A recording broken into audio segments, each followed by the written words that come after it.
Hi everyone. So in today's video, I'm going to be showing you some of the makeovers or projects we did down by our pond. And some of this happened earlier this year, but I thought I'd just put it all together in one video. I want to share it with you because some of them were pretty major and fun. So the first thing that happened down here was replacing the dock boards. They weren't very good anymore, like as far as they weren't really safe to walk on. And John and Ephraim worked on this, and they ended up replacing some of the frame part too. Things were, starting to rot through, and we knew we would use this space more if that was fixed, and plus, it looks better too.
The stock is looking so good, and we'll probably wait to put any sort of finish on until the boards have weathered just a bit. Sometimes it's good to do that with new wood like this. Just give it a year maybe, and then apply a good clear coat or something.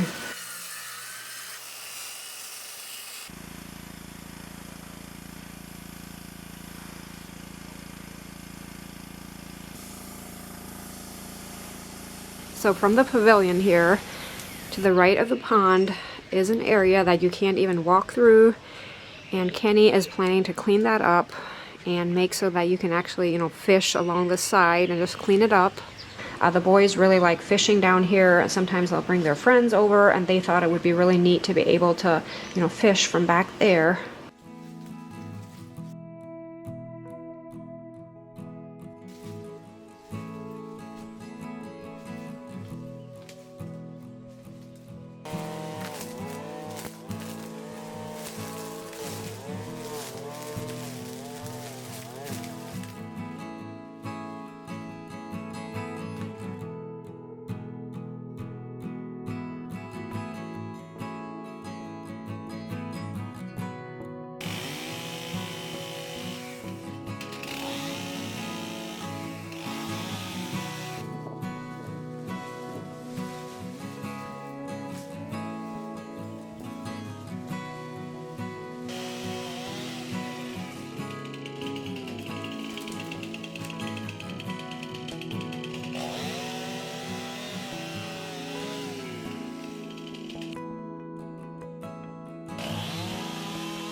It was a lot of work to clear things up back here, and he did a really good job of it. And of course you can tell there's a lot of mud has washed down from the woods, you know, over the years. I'm always amazed, especially with clearing this up, you can tell how much smaller the pond is than it used to be. So this pond really should be redug. It's something we want to do eventually, or just dredge it or something, just kind of clean things out. But for now, you know, this will do.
I decided I want to paint our old boat since we're doing projects down here anyway. I thought that would really freshen things up.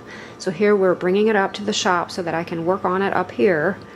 And it was really tempting to be a little bit mean here to John as he was walking behind. I could have really, you know, taken off or stopped quickly, but tried to keep it nice and steady. I plan to paint it white and green, and I'm using a green color called Moss Green. It's a Rust-Oleum brand paint.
I'm also going to paint this post. It's actually a post that someone had given us. I think it comes from an interior stairway railing, and I know it's probably not designed to be outside, but I thought if I give it a coat of this Rust-Oleum paint, it should keep it for, you know, a number of years. But I plan to put it on the edge of the dock and then have the boat tied to that at times.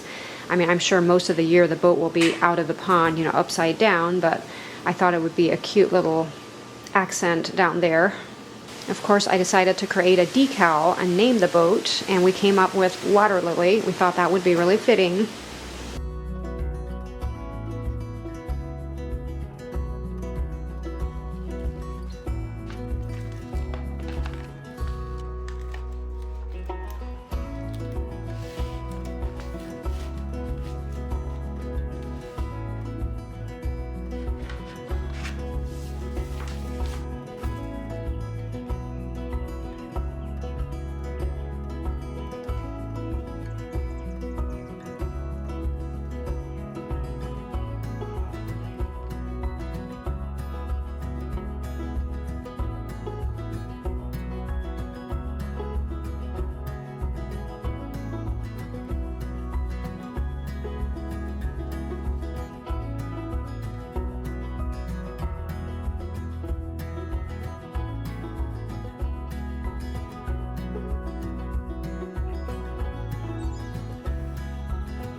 case you're wondering, we keep our pond pretty much algae free by having white aimer fish in here. And right now I think we have maybe 5 or 6 of them, and they're getting to be pretty big, you know, good sized. We'll try to throw some video clips of them in here, but they do an amazing job of keeping it clean. We hardly have any of that, you know, algae that really can spread fast. It's so relaxing down here by the pond to just sit and relax and watch the birds, listen to the birds, and hear the frogs croak, and it's just a really peaceful spot. I wish we could spend more time down here than what we do, but one of my favorite sounds is that croaking of the frogs. And it's funny, once one starts, sometimes they'll start a whole chorus, and just, yeah, it sounds so peaceful. I know this video was different from my normal videos, but we do get a lot of questions about this pond. There, of course, are more things we want to work on down here, including, you know, pulling the aerators, cleaning those out, and getting those running again. It's really important to have your water circulating in a pond like this. There is a local company that has a product we want to try, probably starting this year. They have a product, like a natural antibacterial product you add to your pond to keep it healthy, you know, keep on breaking some of that muck down that is on the bottom. I had been using some product from the Pond Guy. You probably remember seeing that in my videos, the Muck Away and the Pond Clear. That seemed to help, like it actually took away some of the muck from the bottom. But we also had issues with a really nasty smell coming from the pond. I had talked about this maybe last summer, but it was so bad that we could barely be down here. So I'm not sure will that happen with, you know, if we use other products or not. It could still happen, but we're going to give it a shot, just try some of the local products. And something else I'd want to start doing daily is feeding the fish. That's really good for them. Growing up, we would always do that. Every night we would come down here with a little container of fish food and, you know, throw it in. And it was so funny. Fish are actually smarter than you think. They would, you know, sometimes follow us to the feeding spot, and they'd know, you know, what was about to happen. I also want to come up with something to protect the frogs down here. I feel like we don't have as many frogs as we did at one point. I just love to hear them croak, and I just don't hear them as much anymore. I mean, every now and then a little chorus will start up, but I feel like there's a way you could probably add maybe a little fence or something a couple feet in, you know, along the pond edge, just here and there, a place where maybe the bass wouldn't come in to, you know, eat the frog eggs and the tadpoles. So if any of you guys have any tips on that, I'm pretty sure there's some of you out there that have ponds. Maybe you're not into protecting your frogs, I don't know, but I'm a frog person, so I really want to do that. But if you have any advice, just, you know, let me know in the comments. So thanks for following along as we work down here. I hope you enjoyed it, and I'll see you in the next video. Bye.